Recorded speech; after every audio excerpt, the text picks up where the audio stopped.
too slow to adapt to new and changing technologies, not delivering the sorts of weapons and systems that our warfighters need in order to compete on the battlefields of the future.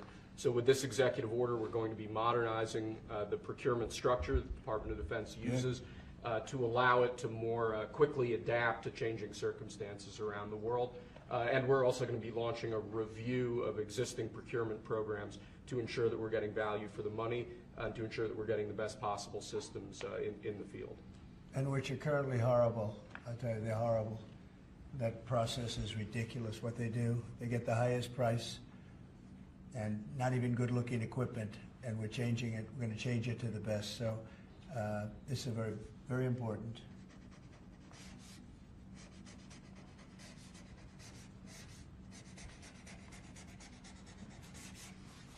I want to say hello to Brooke. Well, look at Brooke. She got the cost of eggs down 87%. 87%, Governor. We have somebody that's done a great job at Department of Agriculture, and Kristi Noem, who perhaps a few of you have heard of. She has done the most unbelievable job as somebody that's watching over our country at the border, and with Tom Homan and your whole staff of tremendous people. So thank you. Who would think that she is like meant for that job, huh? She's meant for it. So I just saw you there both. Thank you very much. Thank you. Okay. We'll do it later, please. Thank you, sir. Lastly, in the defense space, one persistent issue that we've had in terms of the issue of foreign defense sales, that we're unable to provide weapon systems in a reliable, effective way to key allies of ours, and a key driver of that is inefficiencies and inconsistencies with the process by which we approve foreign military sales. So this executive order is going to direct your Department of Defense, Department of State, other relevant departments and agencies to rework our system of foreign defense sales to ensure that we can provide equipment, creating American jobs and providing obviously revenue to American defense manufacturers, but provide key military equipment to our key allies in a reliable, effective way. Okay, that's good. All very important.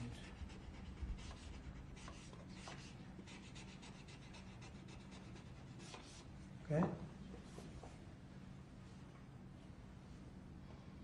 Because our budget is just about approved, and it's a big budget, and we want to spend the money properly, get the best equipment in the world. We rebuilt our military during my first term, rebuilt it entirely, beautiful. And then some was given away to Afghanistan so stupidly, the most embarrassing day in the history of our country, I think. But it's still, we have to fix it up a little bit, and that's what we're going to do. We're going to do a good job of it too. Thank you. Next up, sir, we have a series of executive orders and a memorandum all relating to deregulation, which has obviously been a major priority of your administration. The first of these is an executive order. The Biden administration launched what you've called a war on showers. They had certain regulations that basically killed the water pressure of showers and other water appliances. You can say it. Go ahead. What are the appliances? I mean, it's everything, sir. Sinks and toilets, dishwashers, toilets, sinks. But the shower heads are a huge deal. There's no water. You don't get water. It's ridiculous. So with this executive order, we're effectively going to be reversing that set of regulations to ensure that Americans have choice in the consumer market. If they want a low-flow shower head, they can buy one. If they want a real deal shower head, they should have the ability to get one. You buy a new house, you pay a lot of money, and the developers, you're not allowed to do anything more. They put restrictors on. They used to have a restrictor where you could take it out, but now they weld it in. And you take a shower or wash your hands, whatever you do, including dishwashers where no water comes out. But you wash your hands, and in my case, I like to take a nice shower to take care of my beautiful hair. I have to stand under the shower for 15 minutes till it gets wet. It comes out drip, drip, drip. It's ridiculous. And what you do is you end up washing your hands 5 times longer. It's the same water. And we're going to open it up so that people can live, and we're going to hopefully have Congress approve it so it's memorialized. We're going to try and get all of these things, including straws, a little thing like straws. We did straws a month ago, where the paper straws were melting, They were dissolving. They weren't working well. And we went back to the plastic straws. We're going to get Congress to memorialize just about everything we've done here, because most of it's common sense. But the water is horrible. When you go into anytime you see a new faucet, you know it's going to be a long wash of the hands. And so we're changing. It's a big deal. I did it in the first administration. Biden came in his first week, and he had no idea what he was doing, but somebody told him to do it. In his first week, he put the restrictions on all the bathroom utilities. Even in areas that have so much water, they don't know what to do with it. You see those areas all the time with the flooding.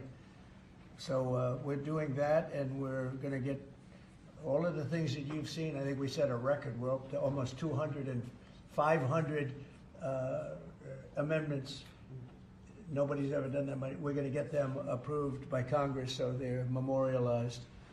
And we look forward to doing that. Very important. And Congress is going to start working on it as soon as we get the big, beautiful deal done. The big, beautiful deal is important.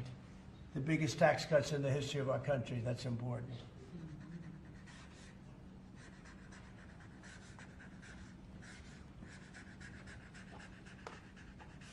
Okay.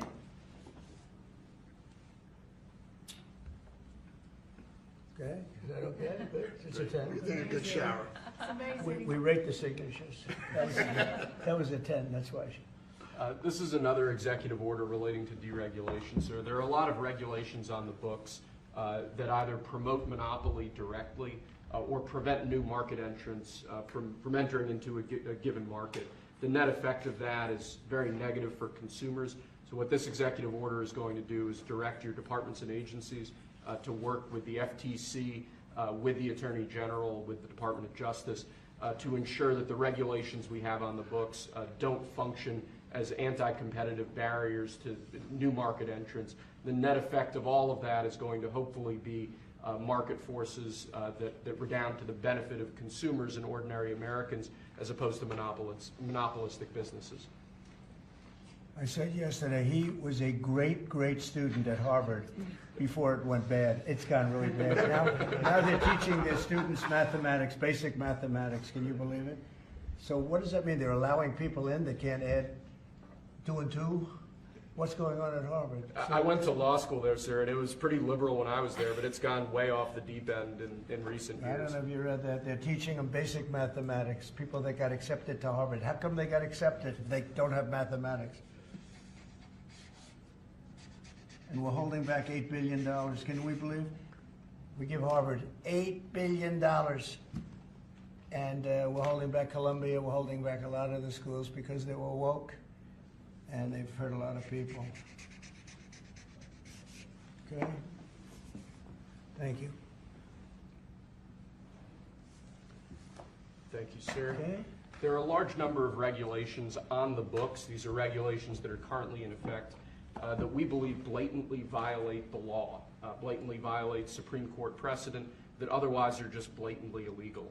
So what this presidential memorandum does basically just directs the heads of your departments and agencies to follow the law and to cease enforcing regulations that are blatantly illegal or unconstitutional. It's a big deal.